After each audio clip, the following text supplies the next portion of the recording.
আসসালামু আলাইকুম প্রিয় শিক্ষার্থী বন্ধুরা, আজকে আমি তোমাদেরকে পঞ্চম শ্রেণীর ৮১ পৃষ্ঠার ৩ নং ভাগ করি এই অঙ্কের সমাধান করে দেখাবো।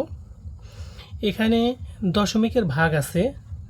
দশমিক ভাগ করার জন্য যে সমস্ত নিয়ম রয়েছে সেগুলো আমি তোমাদেরকে পরিষ্কারভাবে আজকে বুঝিয়ে দেব, যেন একটা অঙ্ক বুঝতে পারলেই সবগুলো অঙ্ক করতে পারো, সেভাবে আমি তোমাদেরকে বুঝিয়ে দেব। এজন্য খুবই মনোযোগ সহকারে অঙ্কগুলো ভালোভাবে খেয়াল করবে। এখানে আমি একটা কঠিন অঙ্ক নিয়ে নিচ্ছি, যেমন এখানে ৩ নাম্বার অঙ্কটা আমি নিয়ে নিচ্ছি। ৩ নাম্বারে আছে ১২ দিয়ে ভাগ করতে হবে। ৩ নাম্বারে এখানে ১২ দিয়ে ভাগ করতে হবে। ১২ দিয়ে কাকে ভাগ করতে হবে? ১২ দিয়ে ৪.৮কে ভাগ করতে হবে। ৪.৮। এটাকে যদি আমরা ভাগ করি তাহলে কতবার যাবে? সর্বপ্রথম আমাদেরকে একটা জিনিস খেয়াল করতে হবে, দশমিকের আগে একটা অংশ আছে, দশমিকের পরে অঙ্কের আর একটা অংশ আছে। দশমিকের আগে কত আছে? ৪ আছে। তাহলে ১২-র ঘরে নামতা ৪ পর্যন্ত যায় না, কারণ ১২-র চেয়ে ৪ হচ্ছে ছোট। এজন্য এখানে আমরা শূন্যবার দেব। শূন্যবার যদি দেই তাহলে ১২ শূন্য শূন্যই হবে। এখানে আমরা দাগ দেব। দাগ দেওয়ার পর এটাকে বিয়োগ করব। বিয়োগ করলে কত হবে? শূন্য আছে ৪ পাবো ৪ হলে। তাহলে এখানে আমরা এখন কি করতে পারি? এখানে আমরা ৮কে কেটে নিয়ে আসতে পারি না। কেন? কারণ ৮-এর আগে দশমিক আছে। এজন্য এই দশমিকটাকে সর্বপ্রথম আমরা এটা ফলে বসিয়ে দেব। এই দশমিকটাকে এখান থেকে আমরা ফলে বসিয়ে দিলাম। তাহলে এখন আমরা ৮ কেটে নিয়ে আসতে পারি। এখান থেকে যদি আমরা ৮টাকে কেটে নিয়ে এসে এখানে নামাই তাহলে এখানে ৪৮ হচ্ছে। এখন কি করতে হবে আমাদেরকে? ১২-র ঘরে নামতা ৪৮ পর্যন্ত পড়তে হবে। ১২-র ঘরে নামতা যদি ৪৮ পর্যন্ত পড়ি কত হবে? ১২ ১ ১২, ১২ দুগুণা ২৪, ৩ ১২ ৩৬, ৪ ১২ ৪৮। এখানে ৪ হবে, ৪ ১২ ৪৮। তাহলে এখানে যদি ভাগ করি অবশিষ্ট কত থাকবে? শূন্য থাকবে। তার মানে অঙ্কটা শেষ হয়ে গেছে। এখানে উত্তরটা হচ্ছে, অতএব এখানে ভাগফলটা হচ্ছে 0.৪। ভাগফল সমান 0.৪। এরকম যদি আরও একটা অঙ্ক আমরা করি তাহলে আরও একটু পরিষ্কারভাবে বুঝতে পারবো। যেমন এখানে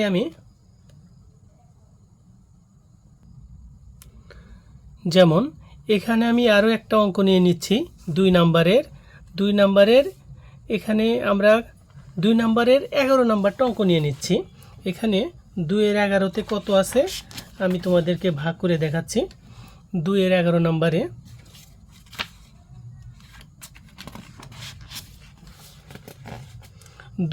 নাম্বারে কত আছে আমি তোমাদেরকে ভাগ করে দেখাচ্ছি। এখানে ৬ দিয়ে ভাগ করতে হবে। ৬ দিয়ে ভাগ করতে হবে। কতকে ভাগ করতে হবে? ৬০.০৩কে। ৬০.০৩ এটাকে ভাগ করতে হবে।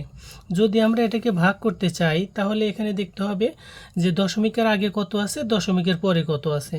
দশমিকের আগে আছে ৬০। তাহলে দশমিকের আগে ৬০ আছে, তাহলে ৬-এর ঘরে নামতা ৬০ পর্যন্ত পড়তে হবে। প্রথমে আমরা ৬-এর ঘরে নামতা ৬ পর্যন্ত পড়তে পারি। ৬ ১ ৬, এখানে আমরা ৬ লিখলাম। লেখার পর এখানে বিয়োগ করতে হবে। বিয়োগ করলে কত হবে? ৬ ৬ মিলে গেলে শূন্য হবে, কিন্তু আমরা তো এখানে শূন্য দেব না, কারণ এখানে পরে আর কোনো সংখ্যা নেই। এজন্য আমরা এখন শূন্যটাকে কেটে নিয়ে আসব।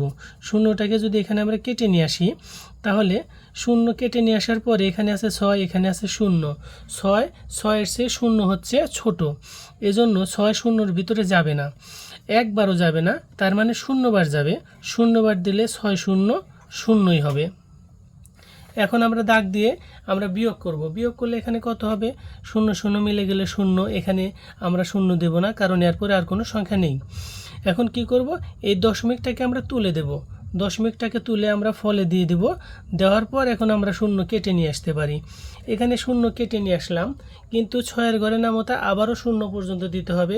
৬-এর ঘরে নামতা শূন্য পর্যন্ত যায় না। কেন? কারণ শূন্য হচ্ছে ৬-এর চেয়ে ছোট। তার মানে একবারও না গেলে শূন্যবার যাবে। আমরা শূন্যবার দিলাম। শূন্যবার দিলে ৬ শূন্য শূন্যই হবে। এখানে বিয়োগ করলে আবার কত হবে, আবার শূন্য হবে।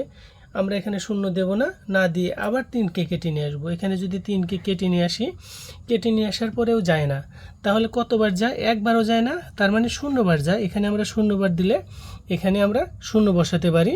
শূন্য বসে যদি আমরা বিয়োগ করি তাহলে এখানে কত পাবো? এখানে 3 পাবো। তাহলে এখানে আমরা কি করব? এখন যেহেতু আমরা ফলে দশমিক দিয়ে ফেলেছি, এখন আমরা ইচ্ছা করলে এখানে শূন্য বসাতে পারি। এটা অঙ্ক করার একটা নিয়ম, যে ফলে যদি দশমিক বসানো থাকে তাহলে ভাগ শেষের পরে ইচ্ছা করলে শূন্য বসানো যায়, প্রয়োজন বোধে শূন্য বসানো যায়। এই জন্য আমরা এখানে শূন্যটাকে বসালাম। তাহলে 6 ঘরের নামতে এবার 30 পর্যন্ত পড়তে হবে। তাহলে 5 6 কত হবে? 30 হবে। এখানে আমরা 30 লিখব। লিখে এখানে 0 0 মিলে গেলে 0, যেহেতু এখানে আর কোনো সংখ্যা নেই আমরা এখানে 0 বসিয়ে দেব। তাহলে এখানে আমরা ভাগফল কত পাচ্ছি? এখানে আমরা ভাগফল পাচ্ছি 10.005। প্রিয় শিক্ষার্থী বন্ধুরা, যদি এরকম কোনো অঙ্কে তোমাদের সমস্যা থেকে থাকে তাহলে অবশ্যই কমেন্টে জানাবে। আমি তোমাদের সমস্যার থাকা অঙ্কগুলো সমাধান করে দেব ইনশাআল্লাহ।